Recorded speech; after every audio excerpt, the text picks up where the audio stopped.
Electricity chapter के numericals solve नहीं हो रहे, फॉर्मूले याद नहीं हो रहे हैं और पता ही नहीं चल रहा कि किस क्वेश्चन को, किस न्यूमेरिकल को सॉल्व करने के लिए किस तरह का फॉर्मूला यूज करेंगे। अगर ऐसा ही केस आपके लिए then do watch this video, because इस वीडियो को देखने के बाद किसी भी न्यूमेरिकल को आप आसानी से सॉल्व कर पाओगे। Let's see the first question. एक रेजिस्टर है 20 ओम्स का और इसको आपने कनेक्ट किया सीरीज में with a parallel combination of two resistor. इस तरह से दो रेजिस्टर्स को पैरेलल में कनेक्ट कर रखा है और उन दोनों को इसके साथ सीरीज में कनेक्ट किया। ठीक है, कुछ इस तरह का बेसिकली आपका सर्किट रहने वाला है, समथिंग लाइक दिस। थोड़ा इसको साफ करके प्रॉपर वे में बनाते हैं। देखो इस तरह से तीन आपके रेजिस्टर्स हैं, this is 20 ohm, this one is 10 ohm and ये जो है ये है 15 ओम्स का। एंड जो वोल्टेज हम दे रहे हैं वो हमें नहीं पता, वो हमें कैलकुलेट करने को बोला है, बट हमें टोटल करंट पता है पूरे सर्किट में। Total current through the circuit is 0.5 Ampere's. तो यहाँ मैं लिख रहा हूँ 0.5 एम्पेयर। करंट की डायरेक्शन ऐसे ही क्यों शो करिए, बिकॉज पॉजिटिव से लेकर नेगेटिव की तरफ होती है करंट की डायरेक्शन, राइट। कन्वेंशनल करंट की डायरेक्शन इस तरह से रहने वाली है, दैट्स वाई ये अपवर्ड रहेगा एरो, यहाँ पे ये डायरेक्शन रहेगी, राइट।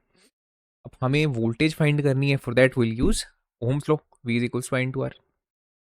बट वो यूज करने के लिए, V को फाइंड करने के लिए फर्स्टली हमें इन दोनों क्वांटिटीज की वैल्यू चाहिए होगी। हमारे पास टोटल करंट तो है 0.5, बट टोटल रेजिस्टेंस हमें इस पूरे सर्किट की नहीं पता। इनडायरेक्टली हमें इस क्वेश्चन में पहला काम क्या करना पड़ेगा, टोटल रेजिस्टेंस कैलकुलेट करनी पड़ेगी। अब टोटल रेजिस्टेंस के लिए पहले हमें ये नजर आ रहा है कि ये जो दोनों रेजिस्टर्स हैं आपस में पैरेलल में कनेक्टेड हैं। पहले इनकी इक्विवेलेंट रेजिस्टेंस को कैलकुलेट करते हैं using this formula, 1/Rp is equals to 1/R1 plus 1/R2। देखते हैं कितना रिजल्ट निकल गया था, 1/10 प्लस 1/15। 10 एंड 15 का एलसीएम इज 30, ऊपर क्या आएगा 3 प्लस 2। तो 1 बाई जो आरपी है देखो कितना निकल के आ रहा है 5/30 और 1/6। 1/RP 1/6 है तो रेसिप्रोकल कर देते हैं, आरपी की वैल्यू कितनी आ जाएगी 6। तो इसका मतलब क्या हुआ, 10 ओहम और 15 ओहम के दो रेजिस्टर्स को इस तरह से पैरेलल में लगाने की बजाय हम उन दोनों को हटाकर अगर एक सिंगल 6 ओम का रेजिस्टर भी लगा देते हैं तब भी सर्किट में कोई फर्क नहीं पड़ेगा। तब भी जो ओवरऑल करंट वगैरह फ्लो कर रहा है इस पूरे सर्किट में वो वैसे ही फ्लो करेगा। तो लेट्स सिंप्लीफाई दिस डायग्राम। इन दोनों को हम भूल कर इनकी जगह एक 6 ओम्स का रेजिस्टर लगा देते हैं कुछ इस तरह से। ठीक है, सो बेसिकली अब इसको जस्ट ऐसा इमेजिन करना है कि एक 20 ओम का रेजिस्टर एक 6 ओम के रेजिस्टर के साथ सीरीज में कनेक्टेड है। टोटल करंट कितना दे रखा था 0.5 एम्पेयर का, है ना। अब देखो सिंप्लीफाई हो चुका है डायग्राम। अब मैं इसको रेस कर रहा हूँ, अभी भी ओवरऑल रेजिस्टेंस नहीं निकली है। अब हमारे पास दो रेजिस्टर्स हैं, ये दोनों आपस में सीरीज में कनेक्टेड हैं। सीरीज में कनेक्टेड है तो बहुत ही आसान है, जो टोटल रेजिस्टेंस होती है that is equals to R1 plus R2। Series का फॉर्मूला ये है। सो 20 प्लस 6 टोटल 26 ओम्स की रेजिस्टेंस हो जाने वाली है पूरे सर्किट की। अब अगर हमें रेजिस्टेंस भी निकल गई, अगर हमारे पास करंट की वैल्यू भी पता है 0.5 एम्पेयर, दैट मीन्स हम ओम्स लॉ को यूज कर सकते हैं, V is equals to I into R, and हमारे पास टोटल वोल्टेज जो है वो निकल जाने वाली है। ठीक है, सो I दैट इज 0.5। 0.5 को हम 1/2 भी लिख सकते हैं, right. 0.5 is nothing but half multiplied by 26 जो कि रेजिस्टेंस है। 2 1s are 2, 2 13s are 26।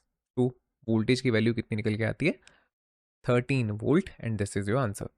Second question, find the power dissipated in 30 ohm resistor, जिसको हमने कनेक्ट कर रखा है in parallel with 60 ohm resistor और 24 वोल्ट की एक बैटरी लगा रखी है। सिंपल सा एक सर्किट है, ठीक है। 30 ओम और ये है 60 ओम्स का, और जो बैटरी है वो है 24 वोल्ट की, and this is the direction of conventional current. You have to find the power dissipated, और वो भी किस में से, इस 30 ओम वाले रेजिस्टर्स में से। यहाँ से कितनी पावर डिसिपेशन हो रही है वो आपको फाइंड करनी है। ठीक है, देखो पावर के तो वैसे बहुत सारे फॉर्मूले आपने पढ़े हैं इस चैप्टर में। इतने फॉर्मूले किसी और क्वांटिटी के नहीं है जितने आई गेस पावर के हैं। एक तो होता है energy consumed upon time, right. फिर इसी को आप in other words basically work done upon time भी बोल सकते हो इफ यू वांट, है ना। देन एक फॉर्मूला होता है V इंटू आई। फिर यूजिंग द ओम लॉ आप इसको थोड़ा थोड़ा चेंज करते हो, जैसे v की जगह पे अगर i इंटू आर भर दो यहाँ पे, तो यही फॉर्मूला क्या बन जाएगा, i का स्क्वायर इंटू आर। और यहीं पे लेट्स से अगर using the home low i की वैल्यू भर देते हो, कितनी निकल के आएगी, v अपॉन आर, तो ये बन जाएगा v का स्क्वायर अपॉन आर। तो देख ही रहे हो पावर के बेसिकली बहुत ज़्यादा फॉर्मूले हैं, 5 फॉर्मूले तो यही बन गए, ठीक है। अब यहाँ पे कौन सा फॉर्मूला यूज़ होगा ये कैसे पता करेंगे, क्वेश्चन में वेरिएबल्स देखने हैं हमें, देखो टाइम नहीं पता, क्वेश्चन में टाइम की बात ही नहीं है, तो इन फॉर्मूलेज को हम तो यूज़ ही नहीं करने वाले हैं जिनमें टी आ रहा है। फर्दर हमें वोल्टेज दे रखी है टोटल, ओवरऑल दैट मीन्स इस पूरे सर्किट में 24 वोल्ट का पोटेंशियल डिफरेंस हमें देखने को मिलेगा।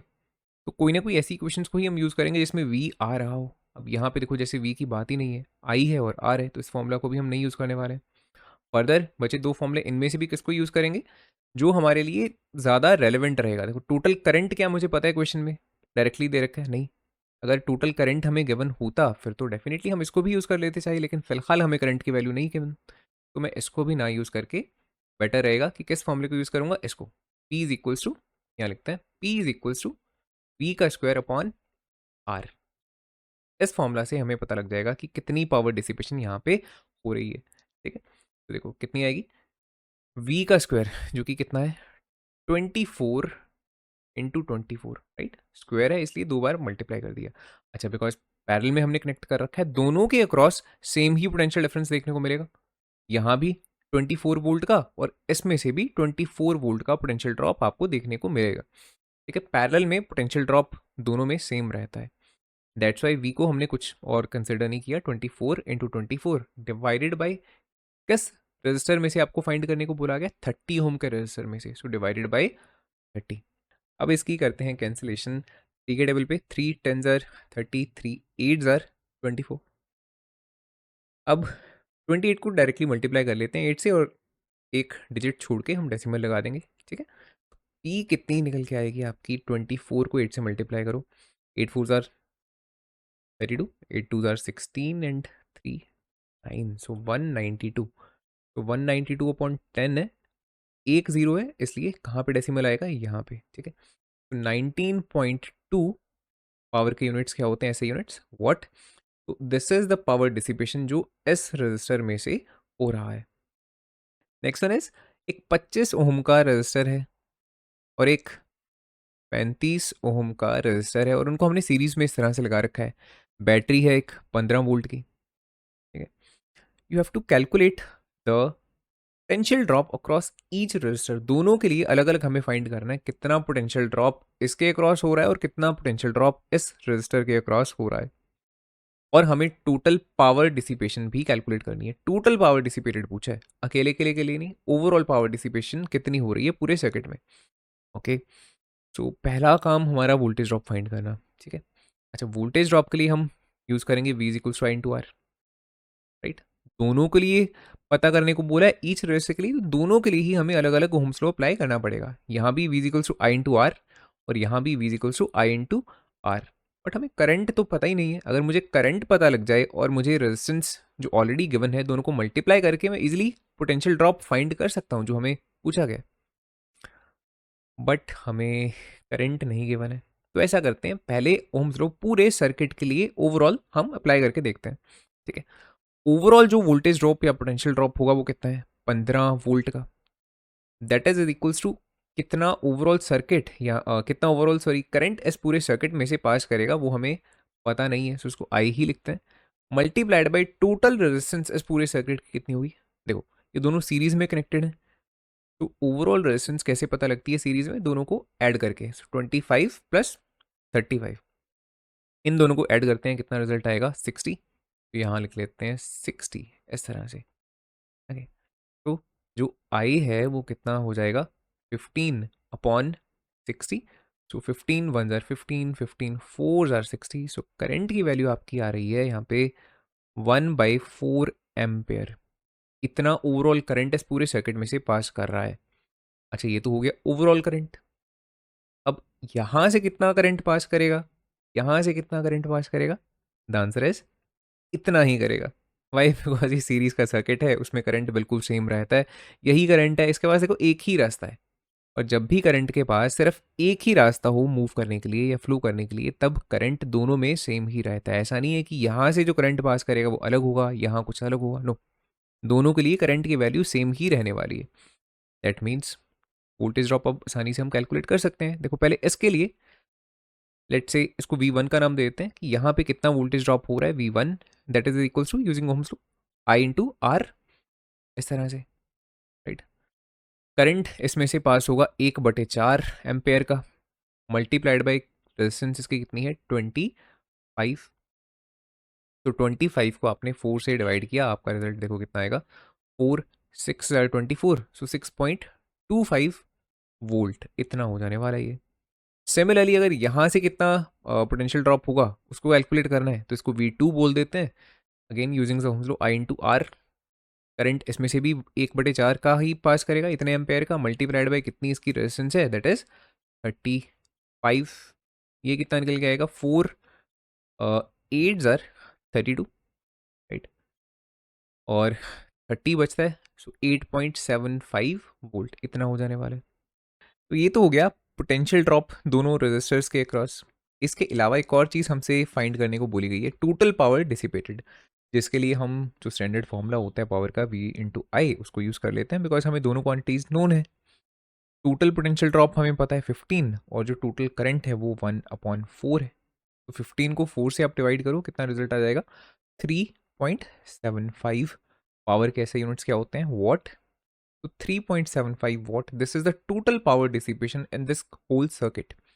बाय द वे, अगर हम अलग अलग इंडिविजुअली इन दोनों रेजिस्टर्स में से कितनी पावर डिसिपेशन हो रही है उसको कैलकुलेट करना चाहें तो उसको भी फाइंड कर सकते हैं।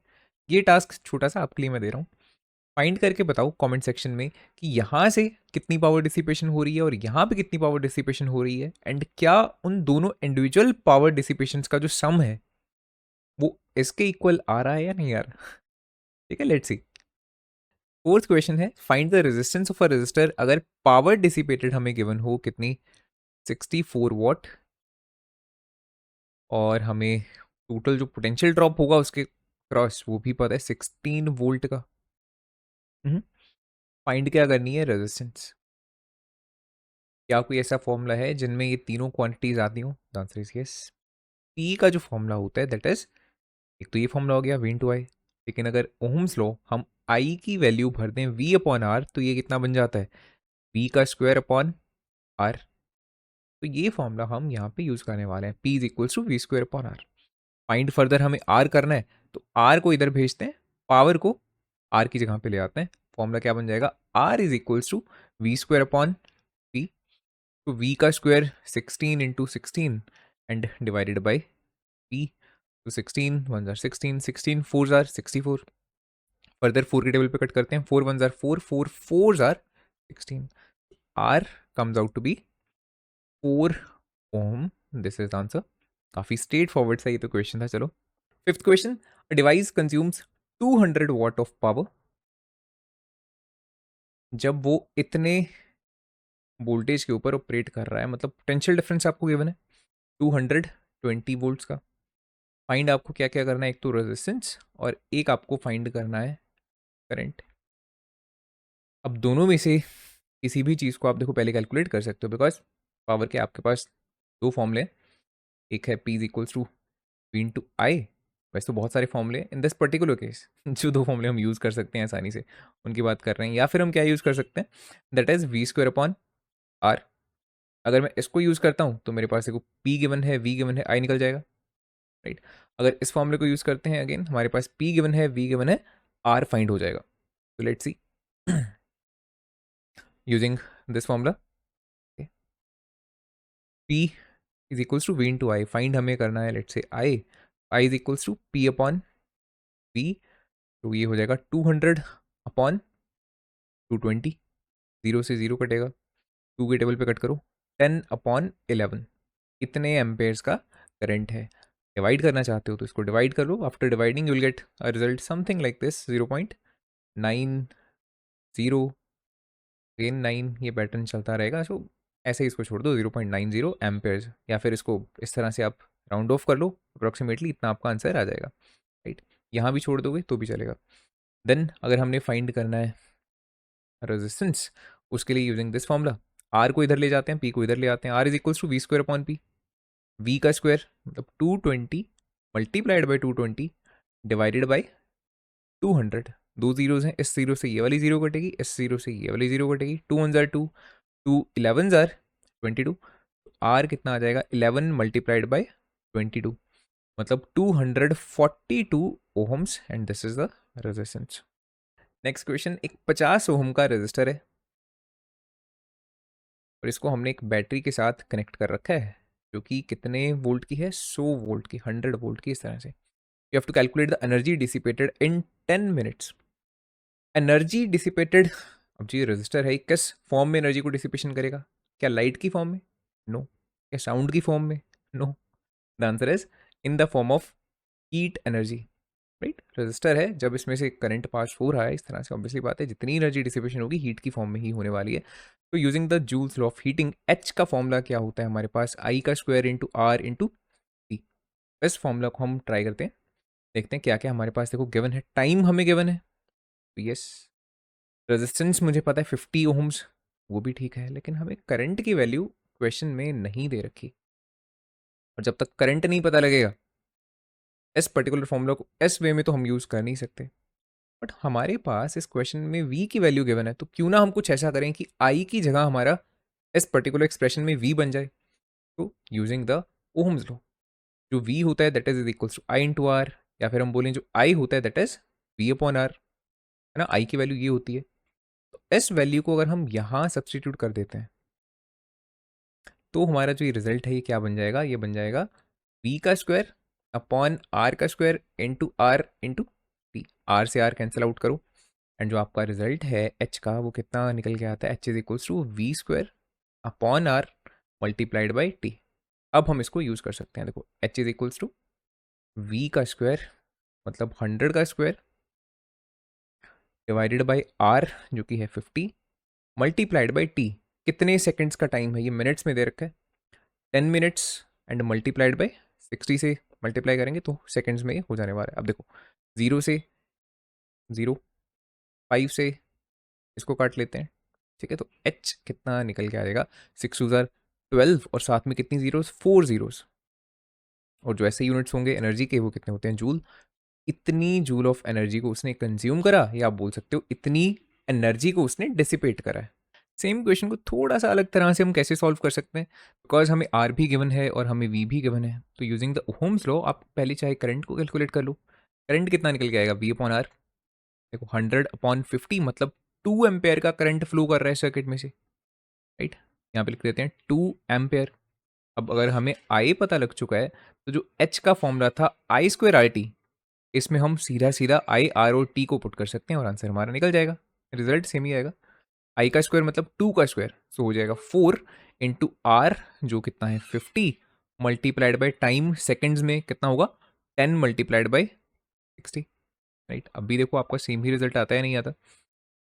4 को 50 से मल्टीप्लाई करा 200 मल्टीप्लाइड बाई 10 को 60 से मल्टीप्लाई करा 600, again H comes out to be equal to 2 into 6 12 and 4 zeros, देखो वही रिजल्ट अगेन हमारा निकल गया। जो ये क्वेश्चन है ये काफ़ी इंटरेस्टिंग है, लेकिन कुछ स्टूडेंट्स के लिए थोड़ा सा डिफिकल्ट भी हो सकता है। लेट्स सी, एक रजिस्टर है उसमें से 100 जूल की एनर्जी डिसिपेट हो रही है कितने टाइम में, 5 सेकेंड्स में, इस तरह से। और आपको गिवन है अगर हमने उसके क्रॉस होने वाली पोटेंशियल ड्रॉप को डबल कर दिया, बढ़ा दिया, तो नई पावर डिसिपेशन कितनी होगी। तो सबसे पहले तो ऐसा करते हैं, ओरिजिनल पावर डिसिपेशन को कैलकुलेट कर लेते हैं। सो हमने लिखा P1, वन का मतलब जो ओरिजिनल था, ठीक है, और जो बाद वाली होगी उसको ऐसे लिख लेंगे P2, तो दैट हमें आइडिया रहेगा कौन सी पहले वाली है कौन सी बाद वाली है। So P1 is equals to energy consumed upon time, energy consumed हमें पता है 100, टाइम भी हमें गिवन है क्वेश्चन में 5, दोनों को डिवाइड किया आंसर आएगा 20 वॉट। तो ये तो हो गई ओरिजिनल पावर कंजम्पशन, और हमें बाद वाली पावर कंजम्पशन पता करनी है, इससे ज़्यादा आएगी या कम आएगी, द आंसर इज ज़्यादा ही आएगी, बिकॉज हमने पोटेंशियल ड्रॉप को डबल कर दिया, बढ़ा दिया। पोटेंशियल ड्रॉप बढ़ा है तो ऑब्वियसली बात है जो पावर कंजम्पशन है वो भी बढ़ने वाली है, ठीक है। ओके, अब हमें एक चीज़ गिवन है, जो पोटेंशियल ड्रॉप है वो हमने डबल करा है, तो इसको ऐसा लिखते हैं अगर ओरिजिनल जो पोटेंशियल ड्रॉप हो रहा था वो कितना था V1, तो जो बाद वाला पोटेंशियल ड्रॉप है जो V2 है वो बेसिकली और कुछ नहीं है बल्कि इसका डबल ही तो है, दैट इज 2 टाइम्स V1। मैं इसे लिख सकता हूँ, राइट। तो ये है, ये क्या है, this is original potential drop, और जो ये है न्यू पोटेंशियल ड्रॉप। ठीक है, अब देखो न्यू पावर डिसिपेशन के लिए हम कौन सा फॉर्मूला यूज करेंगे, पावर डिसिपेशन V2 लिख रहा हूं, that is equals to V2 का स्क्वायर अपॉन R। जनरली यही फॉर्मूला होता है ना, P is equals to V square upon R। और साथ में बिकॉज हम सेकंड केस की बात कर रहे हैं, न्यू की बात कर रहे हैं, इस वजह से हमने 2 and 2 लिख दिया। R में 2 क्यों नहीं लिखा, R1 R2 क्यों नहीं करा, बिकॉज रेजिस्टेंस हमने चेंज नहीं करी। हम कंसिडर कर रहे हैं कि जो रेजिस्टेंस है वो बिल्कुल सेम है पहले जितनी है, बिकॉज हमने लेंथ को चेंज नहीं किया, हमने एरिया ऑफ क्रॉस सेक्शन को चेंज नहीं किया, हमने मटेरियल को चेंज नहीं किया। ठीक है, तो वी आर कंसिडरिंग कि जो रेजिस्टेंस है वो बिल्कुल सेम ही है, उसमें कोई चेंज नहीं है। This is equal to V2 का स्क्वायर। तो V2 का स्क्वायर मतलब कितना है, इस चीज़ का स्क्वायर है ना, 2V1 का स्क्वायर, ये मतलब है इस चीज़ का, और होल का स्क्वायर है ऐसे, अपॉन R। ओके, अब ये देखो कितना हो जाएगा, 4 टाइम्स V1 का स्क्वायर अपॉन R। अब जो ब्रैकेट वाली चीज़ है V का स्क्वायर अपॉन R, ये तो पावर के इक्वल होता है, और ये कौन सी पावर होगी, बिकॉज यहाँ पे 1 नोटेशन आ रही है, इसका मतलब ये ओरिजिनल पावर है ब्रैकेट में। तो मैं इसको ऐसे लिख रहा हूँ, देखो यहाँ है P2, this is equals to 4 multiplied by जो ओरिजिनल पावर कंजम्पशन थी P1। इसका मतलब है न्यू पावर कंजम्पशन पहले के मुकाबले 4 टाइम्स होगी, 4 गुना बढ़ चुकी होगी। अगर ओरिजिनल पावर कंजम्पशन 20 वोट की है तो न्यू पावर कंजम्पशन कितनी हो जाने वाली है, 4 into 20 मतलब 80 what, and this is the answer. तो अब बढ़ते हैं थोड़े और डिफिकल्ट क्वेश्चंस की तरफ। दो रेजिस्टर्स R1 और R2 हमने इस तरह से सीरीज में लगा रखे हैं, और जो उनकी रेजिस्टेंस की रेशियो है वो आपको गिवन है कितनी, 3:2। सो साइड पे लिख लेते हैं, R1 और R2 की जो रेशियो है वो है 3:2। फर्दर हमें क्या गिवन है, जो टोटल करंट है जो पास कर रहा है, पहले सर्किट को कंप्लीट करते हैं, बैटरी लगा देते हैं इस तरह से। अब जो टोटल करंट पास कर रहा है इस सर्किट में से वो कितना है, 2 एम्पेयर का। ओके, जो वोल्टेज R2 के अक्रॉस है, या बोलो जो पोटेंशियल ड्रॉप R2 के अक्रॉस है वो कितना है, 6 वोल्ट। तो यहाँ पे 6 वोल्ट का पोटेंशियल ड्रॉप हो रहा है, यहाँ कितना हो रहा है वो नहीं पता, टोटल पोटेंशियल ड्रॉप कितना होगा या कितने वोल्ट की बैटरी लगा रखी है वो भी हमें नहीं पता, सिर्फ यहाँ पे 6 वोल्ट का पोटेंशियल ड्रॉप है, ये हमें गिवन है, right. And you have to find the values of R1 and R2, दोनों की वैल्यूज को फाइंड करना है, एंड देन उसके बाद की बात है कि आप वोल्टेज को भी फाइंड करके बताओ कितनी है ये। ठीक है, अब स्टार्ट हम किस तरह से कर सकते हैं, हमें बिकॉज दोनों की इस तरह से रेशियो पता है 3:2, तो ऐसा करते हैं दोनों की वैल्यूज को हम ऐसा मान लेते हैं, R1 is equals to 3x, R2 is equals to 2x, right. And let say अगर मुझे यहाँ पे वोल्टेज ड्रॉप पता है तो एटलीस्ट मैं यहाँ पे तो ओम्स लॉ लगा ही सकता हूँ ना। ओम्स लॉ को इसके लिए मैं यूज़ करूँगा, V is equals to I into R. यहाँ पे V की वैल्यू कितनी होगी, 6, that is equals to I, जो कितना होगा 2। करंट दोनों में से बिकॉज उतना ही पास कर रहा है, 2 एम्पेयर्स का ही, बिकॉज ये सीरीज सर्किट है और सीरीज सर्किट में करंट की वैल्यू सेम रहती है। 2 एम्पेयर्स ही R1 में से पास होगा, 2 एम्पेयर्स ही यहाँ से पास होगा, 2 एम्पेयर्स ही यहाँ से पास होगा, सिंपल सी बात है। ठीक है, सो आई को लिखा 2 मल्टीप्लाइड बाई R, जो कि कितना है इसके लिए 2x। ठीक है, इसका मतलब 6 is equals to 4x and x is equals to 6/4, मतलब 3/2 ये वैल्यू आ गई है x की। अब x की इस वैल्यू को अगर मैं यहाँ पे सब्सटीट्यूट करता हूँ तो मेरे पास R1 एंड R2 की वैल्यूज आ जाएंगी। R1 देखो कितना निकल के आएगा, 3 × 3/2, तब ये हो चुका है 9/2 ओम्स। ये R1 की वैल्यू फाइंड कर ली हमने। Similarly R2 is equals to 2 × 3/2, यहाँ तो 2 से 2 कट जा रहा है, सिंपल वैल्यू आपकी निकल के आ रही है 3 ओम्स की। इस तरह से इस क्वेश्चन का फर्स्ट पार्ट जो था वो हमने सॉल्व कर लिया, R1 एंड R2 की वैल्यूज को फाइंड करके। नेक्स्ट पार्ट में अब हमसे क्या पूछा गया, you have to find the total voltage. अब टोटल वोल्टेज फाइंड करना तो बहुत ही अब आसान काम हो जाएगा, बिकॉज हमें दोनों की रेजिस्टेंस पता है, हमें इसकी रेजिस्टेंस भी पता लग चुकी है, 9/2 ओम, और मुझे इसकी जो रेजिस्टेंस है वो भी पता है 3 ओम। टोटल रेजिस्टेंस कितनी हो जाएगी? या सिंपली पहले ऐसा करते हैं, पहले ओम्स लॉ ही लिखते हैं, V is equals to I into R. अब पूरे सर्किट के लिए मैं ओवरऑल यूज कर रहा हूँ ओम्स लॉ, ठीक है। पूरे सर्किट के लिए V की वैल्यू कितनी है, टोटल पोटेंशियल ड्रॉप कितना है वो हमें फाइंड करना है। करंट कितना है पूरे सर्किट के लिए, वो तो सेम ही रहेगा, 2 रहेगा। और पूरे की जो रेजिस्टेंस है वो कितनी है, 9/2 प्लस 3। इसको एलसीएम से हम देखो एडअप करते हैं, कितना निकल के आएगा, 2 3 6 एंड 15/2 हो जाएगा ना ये। तो इसको मैंने लिखा 15/2, इस तरह से 2 से 2 कटेगा एंड V की वैल्यू आ जाएगी आपकी 15 वोल्ट, ठीक है। This much is the overall potential drop. 15 volt की हमने यहाँ पे बैटरी को कनेक्ट कर रखा है। अगर आपको ये वीडियो अच्छी लगी हो अपने दोस्तों के साथ भी जरूर इस वीडियो को शेयर करना और इस चैनल को सब्सक्राइब करना मत भूलना। Thanks for watching.